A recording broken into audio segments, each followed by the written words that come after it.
तो हेलो दोस्तों, कैसे हो आप सब लोग। आपके लिए लेके आ गए हैं एक और नई हॉरर स्टोरी।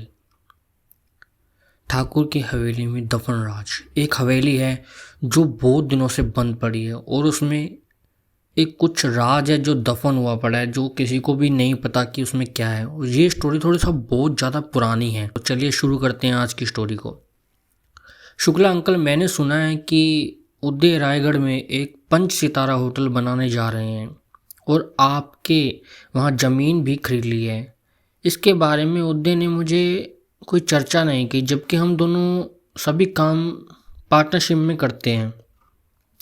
रोशन वह होटल में मैं बनवा रहा हूँ, उदय सिर्फ उसका अपनी देख रेख में बना रहा है और मुझे कोई भी काम पार्टनरशिप में करना पसंद नहीं है और ना ही मेरी आदत है। शायद ये बात उदय ने तुम्हें बताई हो, इसलिए तुम्हारे साथ पार्टनरशिप में काम करने का सवाल ही नहीं उठता। शहर के जाने माने बिजनेसमैन टाइकून मिस्टर देव शुक्ला ने गंभीर लफ्जों में रोशन को बताया। सोनी अंकल, मुझे यह बात पता नहीं थी कि क्या मैं भी उदय के साथ काम कर सकता हूँ। मुझे भी आपसे बहुत कुछ सीखने को मिलेगा, रोशन ने मुस्कुराते हुए पूछा। जरूर बेटा, मैं तुम्हें काम करने के लिए तनख्वाह भी दूंगा। यह तुम दोनों का जेब खर्च होगा, मिस्टर देव ने मुस्कुराते हुए कहा। मुझे मंजूर है अंकल, मैं कल से काम शुरू कर सकता हूँ, रोशन ने उत्साहित होकर अंकल से पूछा। तो अंकल ने जवाब दिया कि कल से क्यों, आज से ही तुम वहाँ पे काम कर सकते हो। तुम आज ही रायगढ़ के लिए निकल जाओ। मैंने वहाँ जो हवेली होटल बनवाने के लिए खरीदी है, उसके एक हिस्से को मैं अपना रेजिडेंट बनाना चाहता हूँ। तुम बहुत अच्छे आर्किटेक्ट हो, तो मैं चाहता हूँ कि तुम अपनी देख रेख में उस हिस्से को बनवाओ, लेकिन उस हवेली को वहाँ के लोग भूतिया हवेली कहते हैं। उदय और मैं इन बातों पर विश्वास नहीं करते, इसलिए हमने उस हवेली को खरीदा है। अगर तुम्हें भूत प्रेत से डर लगता है तो वहाँ जाने की ज़रूरत नहीं है। अगर कुछ उल्टा सीधा हो गया तो तुम्हारी मम्मी पापा मुझे ही दोषी ठहराएंगे, देव शुक्ला मुस्कुराते हुए कहा। देव शुक्ला की बात सुनकर रोशन का चेहरा पहले डर से सफ़ेद पड़ गया, लेकिन फिर खुशी में चमक उठा। उसने मुस्कुराते हुए कहा, अंकल, मैं भूत प्रेत की विश्वास करता हूँ, पर मैं भी ऐसी जगह काम करना चाहता हूँ जहाँ पर अलग सी चुनौती का सामना करना पड़े। इतना कहकर रोशन अपने घर चला गया, क्योंकि थोड़ी देर बाद ही उसे रायगढ़ के लिए निकलना था। लगभग 5 घंटे के सफ़र के बाद रोशन रायगढ़ की सीमा में प्रवेश कर जाता है।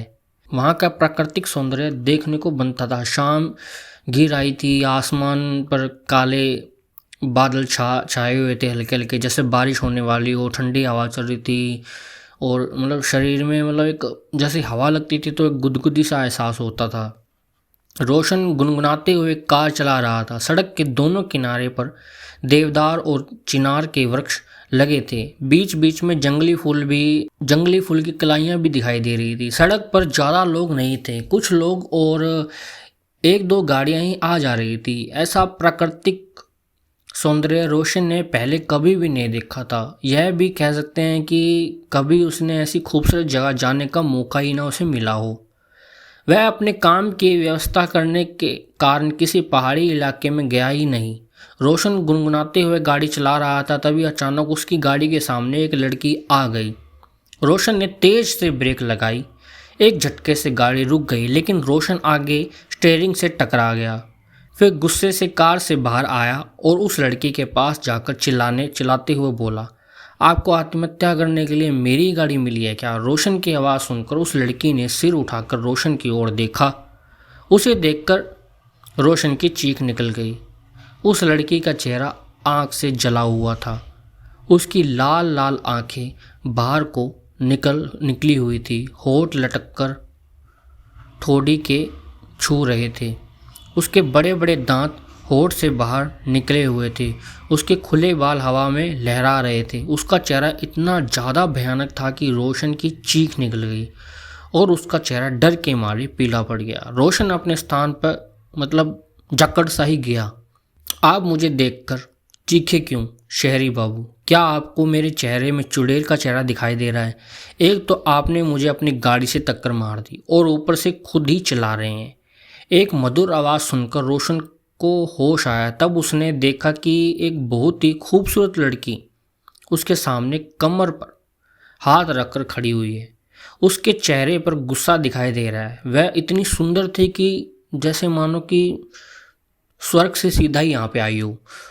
उसके सामने आकर शर्मा जाए तो रोशन उस सुंदर लड़की को देखकर चकाचौंध रह गया। उसने अपनी आंखों को मला, फिर उस लड़की को देखा तो वही सुंदर लड़की उसके सामने खड़ी हुई थी। रोशन सोचने लगा, तो क्या जो कुछ देर पहले मैंने देखा वह मेरा एक भ्रम ही था या फिर रियलिटी थी, समझ नहीं आया। मैंने कोई सपना देखा था। फिर रोशन थोड़ी देर सोचने के बाद मान लेता है कि हाँ मैंने कोई झूठ ही देखा होगा, मेरा भ्रम होगा। मैंने एक जली हुई चिड़िया को देखा। मतलब उसके मन में ये ख्याल वगैरह आ रहे थे। मतलब अंकल ने भी 2-3 बातें बताई थी, शायद हो सकता है कि मन में आ जाते हैं ख्याल। क्या सोच रहे हो शहरी बाबू? उस लड़की ने चिढ़कर पूछा। तुम कौन हो? जिसे मैं देखा था वह कौन थी? रोशन ने डरते हुए पूछा। शहरी बाबू, मुझे लगता है कि आपका दिमाग खराब हो गया है। मैं एक लड़की हूँ और यहाँ तो मुझे कोई और दिखाई नहीं दे रहा। आपको यहाँ किसी और को भी देखा था क्या? पर आप तो मेरे सामने गाड़ी से नीचे आए थे और टक्कर तो आपने मुझे मारी थी। क्या किसी और लड़की को टक्कर भी मार के आए हो क्या पीछे से आप? क्या आपको पहाड़ी इलाके में गाड़ी वगैरह चलानी नहीं आती क्या? किसी ड्राइवर को साथ क्यों नहीं रख लेते हो? उस लड़की ने गुस्से में घूरते हुए पूछा। जब तक रोशन संभल गया उसने अपने सर को झटकते हुए उस लड़की को गुस्से में देखते हुए, मैडम गलती मेरी नहीं थी, आप मेरी गाड़ी के सामने आ गई थी। मुझे लगता है कि आप आत्महत्या करना चाहती थी, पर इसके लिए आपने मेरी गाड़ी को क्यों चुना? आप किसी और गाड़ी के आगे भी जा सकती या पहाड़ से कूद के अपनी जान क्यों नहीं दे देती? ये शहरी बाबू, मैं शहर की मैडम नहीं, मेरा नाम तारा ठाकुर है और मैं क्यों आत्महत्या करूंगी? गलती आपकी है, आपने जानबूझकर मुझे टक्कर मारी है। गिरने से मेरे पैर में मोच आ गई है। अब आप ही मुझे मेरे घर तक छोड़ोगे, नहीं तो वरना। तारा ठाकुर ने बात अधूरी छोड़ दी। वह लाल लाल आंखों से रोशन को घूरने लगी। रोशन तारा को देखकर घबरा गया। उसने आगे कुछ नहीं कहा। रोशन उस लड़की से बहस नहीं करना चाहता था क्योंकि उसके दिल दिमाग में वही भयानक सी जली हुई चुड़ैल बस गई थी और अब तारा की आंखें भी उसे डरा रही थी। उसने गाड़ी का दरवाज़ा खोलते हुए कहा, बैठो, तुम्हें कहाँ जाना है? मुझे बताओ, मैं तुम्हें छोड़ देता हूँ। तारा गाड़ी में बैठ गई और उसने गाड़ी का दरवाज़ा बंद किया। उसका गाड़ी के दरवाजे को बंद करते देखकर रोशन समझ गया कि यह लड़की पहले भी गाड़ी में बैठी है। रोशन ने स्टीयरिंग संभाल कर गाड़ी को आगे बढ़ाया।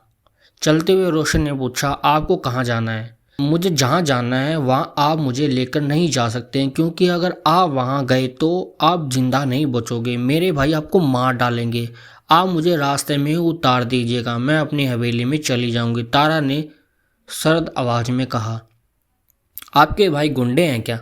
रोशन ने मुस्कुराते हुए एक हल्की सी हंसी में कहा। नहीं, लेकिन जब उन्हें पता चलेगा कि आपके कारण मुझे चोट लगी है तो वह आपको नहीं बख्शेंगे। मेरे भाई मुझसे बहुत ज़्यादा प्यार करते हैं। जब उन्हें पता चलेगा कि आपने मुझे अपनी गाड़ी से टक्कर मारी है, इस कारण मेरे पाँव में मोच आई है, तो वह अपना क्रोध आप पर निकालेंगे और आप भी जवाब देंगे। फिर दोनों में बहसबाजी होगी और अगर उन्हें यह पता चला कि आप किसी अमीर खानदान के नॉर्मल से लड़के हो और शहर से यहाँ घूमने आए हो तो वह बिना मारे आपको छोड़ेंगे नहीं। तारा ने हाथ मचकाकर अकड़ते हुए जवाब दिया। तुम्हारे भाई को शहर के अमीरों से इतनी नफरत क्यों है? रोशन ने बिल्कुल धीमी आवाज़ में उस लड़की से पूछा। शहर के अमीर लोग धोखेबाज होते हैं, तारा ने एकदम चिड़चिड़ाते हुए बोला। क्या किसी अमीर आदमी ने आपको धोखा दिया है? रोशन ने बिना तारा की ओर देखे मुस्कुराते हुए पूछा। तारा की ओर से कोई भी जवाब नहीं आया। तब रोशन ने अपनी बगल में बैठी तारा की ओर देखते हुए पूछा, आपने उसके शब्द मुंह में ही रह गए क्योंकि बगल की सीट पर कोई नहीं था। जी हाँ, बगल की सीट पर कोई भी नहीं था। यह देखकर रोशन का चेहरा डर के मारे पीला पड़ गया। तभी भयानक आहट सुनाई दिया। उसने देखा वह जली हुई चुड़ैल उसके कार के आगे भयानक मुंह बनाई खड़ी है। उसका भयानक चेहरा देखकर रोशन की सिट्टी पिट्टी गुम हो गई। तभी रोशन ने देखा कि वह चुड़ैल कार के दरवाजे की ओर बढ़ रही है और उसने अपने बड़े बड़े नाखूनों से शीशे पर वार करना चाह रही है। यह देखकर रोशन ने बिना कुछ सोचे कार की स्पीड बढ़ा दी और बिना पीछे मुड़े आगे बढ़ गया। उसने अपनी दादी से सुना था कि अगर कोई चुड़ैल या भूत मिल जाए तो भागते हुए पीछे नहीं देखना चाहिए। उसका पूरा शरीर कांप रहा था। वह किसी तरह होटल पहुंचा जहां उदय रुका हुआ था। रोशन ने होटल में पार्किंग में कार खड़ी की और होटल के अंदर चला गया। वह अपने होशो हवास में नहीं था। रोशन सीधा उदय के कमरे में पहुंच गया। कमरे में पहुंचकर वह सोफे पर बैठकर हाफने लगा जैसे मीलों दूर दौड़कर वो आया हो। रोशन को देखकर उदय ने एकदम घबरा के पूछा कि क्या हुआ रोशन, तुम इतने डरे हुए क्यों लग रहे हो। रोशन के मुंह से कोई भी आवाज़ नहीं निकल रही थी। रोशन की हालत देखकर उदय ने उसे पानी दिया और फिर बहुत प्यार से पूछा, अब बताओ क्या हुआ। उदय, मेरी कार में एक चुड़ैल बैठी थी, मैं उसे पीछा छुड़ाकर यहाँ आया हूँ, रोशन ने डरते हुए कहा। रोशन की बात सुनकर उदय ने जोर का ठहाके लगाया और उदय को इस तरह हंसता देखकर रोशन ने कहा, मैं सच कह रहा हूँ उदय, रास्ते में मुझे एक चुड़ैल मिली थी। तू कैसी बातें कर रहा है? यहाँ पहाड़ी इलाकों में लोगों को सुंदर लड़कियाँ मिलती नहीं और यहाँ चुड़ैल तेरी कार के आगे ठुक गई थी। इतना कह के उदय हंसने लगा और मुझे लगता है कि तू जासूसी किताबें पढ़ पढ़ कर पागल हो गया है। तू भूत प्रेत में विश्वास रखता है पर चुड़ैल को लिफ्ट देता है। यह मैं नहीं जानता था, उदय ने रोशन को बोला। उदय, मैं मजाक नहीं कर रहा हूँ, मैंने कोई सपना नहीं देखा था, मैं पूरे होश आवाज़ में था, मेरा विश्वास करो मेरी कार में चुड़ैल बैठी थी, रोशन ने कहा। उसका चेहरा अभी भी डर से सफ़ेद पड़ा हुआ था। उदय आश्चर्य से रोशन को देख रहा था। रोशन ने पूरी घटना उदय को बताई। रोशन की बात सुनकर उदय भी सोच में पड़ गया, लेकिन उसने रोशन की बात पर विश्वास नहीं किया। उसने कहा, तुम्हें कोई भ्रम हुआ होगा, तुमने टीवी पर कोई डरावना सीरियल देखा होगा और वही सब तुम अपनी जागती हुई आंखों में देख रहे हो। अगर चुड़ैल तुम्हारी कार में बैठी होती तो क्या वह तुम्हें इतनी आसानी से बिना नुकसान पहुंचाए छोड़ देती? तुम भूत प्रेत में विश्वास करते हो इसीलिए ऐसा कह रहे हो। मैं ऐसी बातों पर विश्वास नहीं करता, तुम्हें पता है। हो सकता है कि किसी पहाड़ी लड़की ने मुखौटा लगाकर तुम्हें डराया हो। मैंने सुना है कि पहाड़ी इलाकों की लड़कियां सीधी और शरारती दोनों ही होती हैं।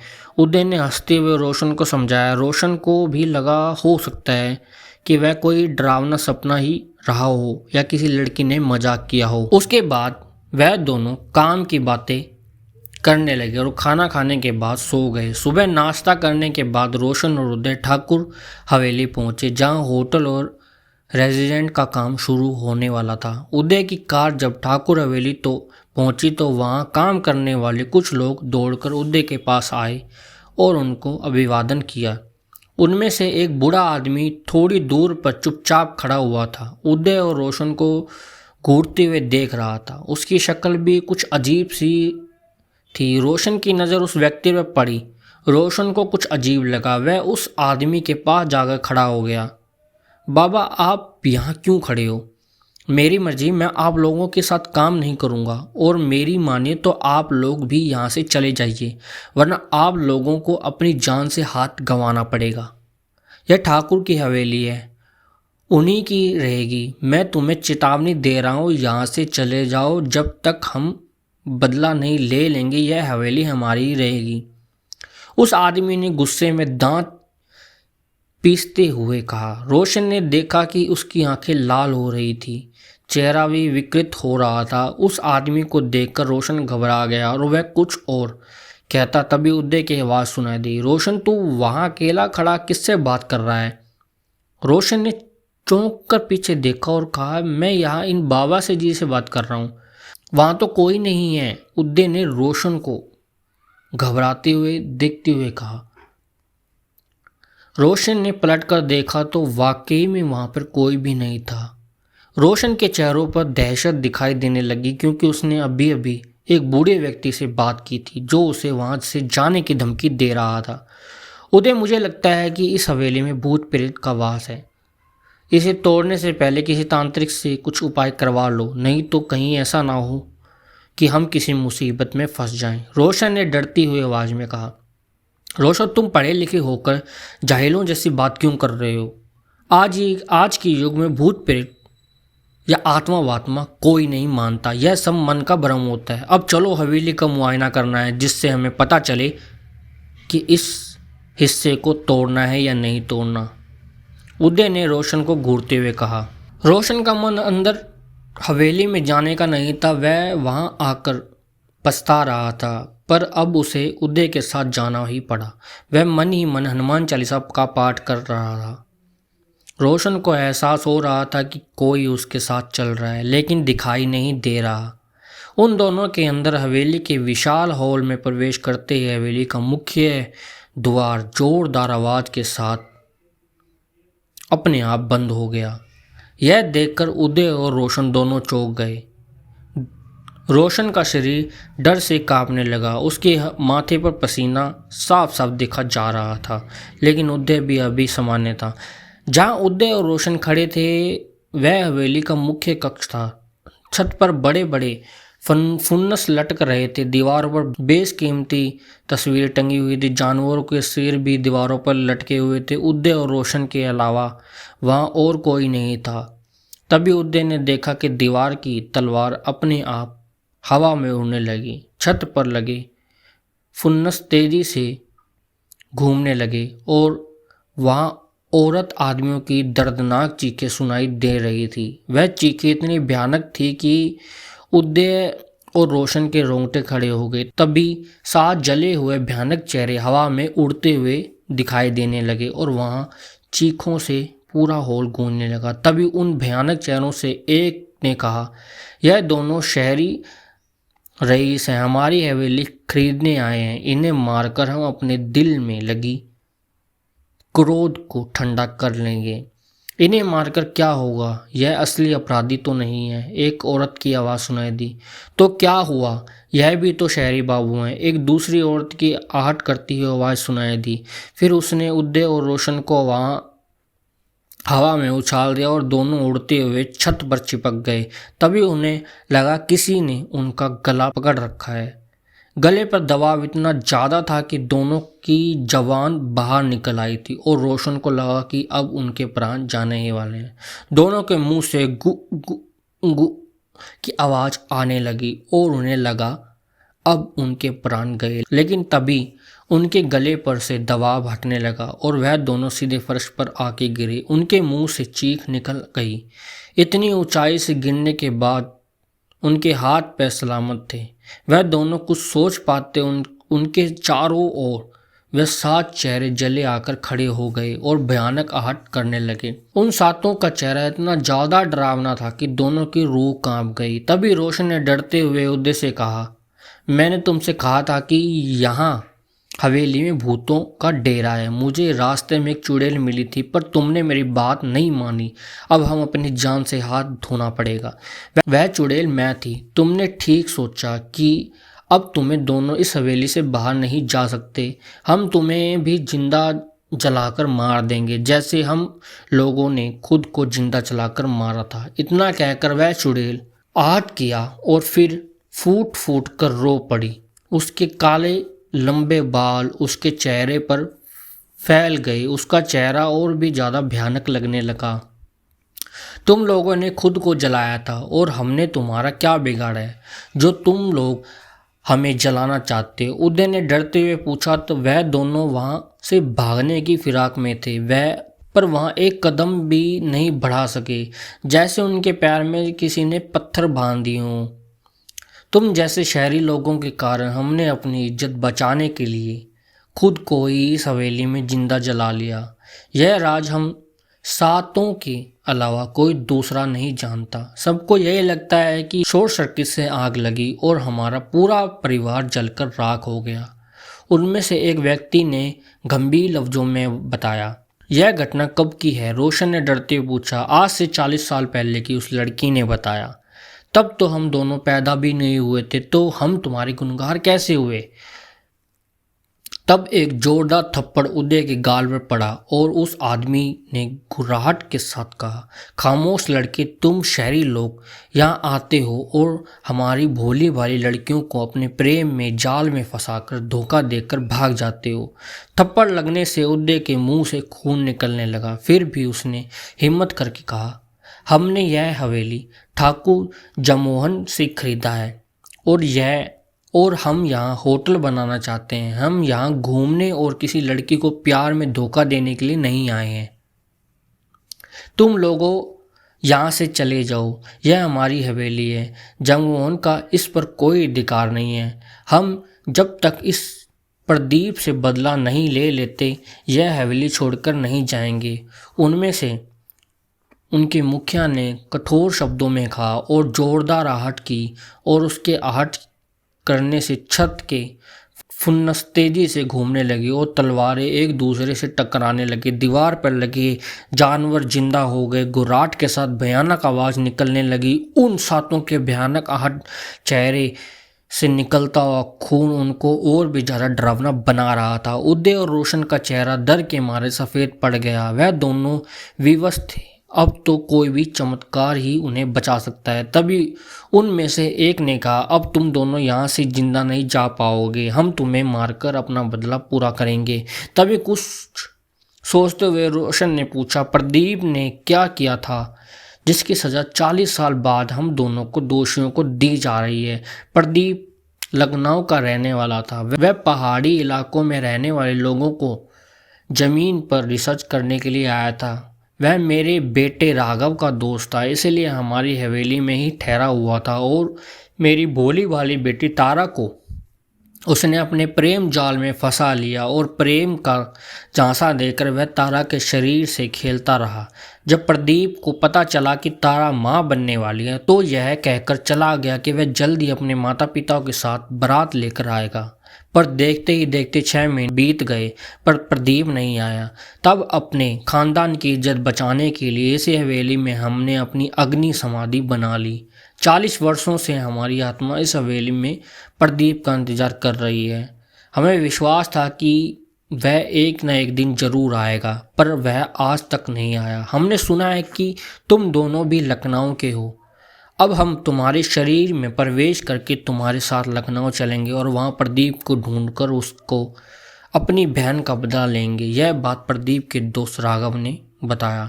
राघव की बात सुनकर रोशन की आंखों आश्चर्य से चौंकी गई। फिर उसके चेहरे पर एक दर्द भरी मुस्कुराहट फैल गई और उसने दर्द भरी आवाज़ में कहा, राघव अंकल, प्रदीप अंकल यहाँ कभी नहीं आएंगे क्योंकि वह आज से 40 साल पहले ही इस दुनिया को छोड़कर चले गए।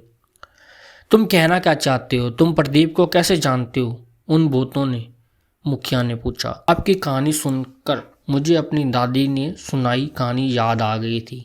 दादी ने मुझे बताया था कि मेरे प्रदीप अंकल किसी पहाड़ी इलाके में रिसर्च के लिए गए थे और वहाँ उनके किसी लड़की से प्रेम हो गया था।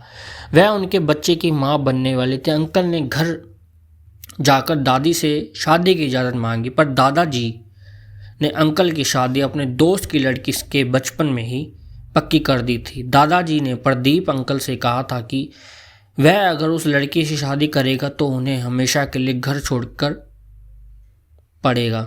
प्रदीप अंकल ने कहा कि वह घर छोड़कर जा रहे हैं। जब यह बात दादाजी के दोस्त को पता चली तो उन्होंने कहा कि प्रदीप अंकल को उनकी बेटी से शादी करनी ही पड़ेगी, नहीं तो वह उन्हें गोली मार देंगे। अंकल ने कहा कि वह जिससे प्यार करते हैं उसी से शादी करेंगे। यह सुनकर दादाजी के दोस्त ने गुस्से में प्रदीप अंकल पर गोली चला दी और वहीं प्रदीप अंकल की मौत हो गई। इसीलिए अंकल कभी भी यहाँ पर लौट नहीं पाए, क्योंकि उन्हें तो पहले ही अपने प्रेम की खातिर अपने प्राणों की आहुति देनी पड़ी थी।